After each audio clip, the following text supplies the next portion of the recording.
গত বছরের শুরুতে জনপ্রিয় সঙ্গীত শিল্পী এবং অভিনেতা তাহসান খান ও যুক্তরাষ্ট্র প্রবাসী মেকআপ আর্টিস্ট রোজা আহমেদের বিয়ে ছিল বিনোদন জগতের আলোচনার কেন্দ্রবিন্দু। ১ বছরের মধ্যে তাদের সম্পর্কের পরিসমাপ্তি ঘটেছে এবং সম্প্রতি তাহসান নিজেই এই ঘোষণা করেছেন। ২০২৫ সালের ৪ জানুয়ারি মাত্র ৪ মাসের পরিচয়ের পর তাহসান ও রোজা বিবাহ বন্ধনে আবদ্ধ হন। তবে এখন তাদের দাম্পত্য জীবনের অবসান ঘটেছে।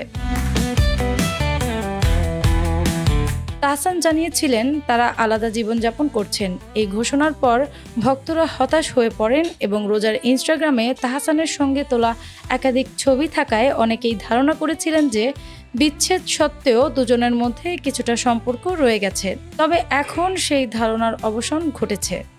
সম্প্রতি রোজা নিজের সামাজিক যোগাযোগ মাধ্যম থেকে তাহসানের সব ছবি মুছে ফেলেছেন এবং নিজের নাম থেকে খান পদপিটিও বাদ দিয়েছেন। এখন তার নাম রোজা আহমেদ হিসেবে পরিচিত। সেখানে তাহসানের আর কোনো চিহ্ন নেই।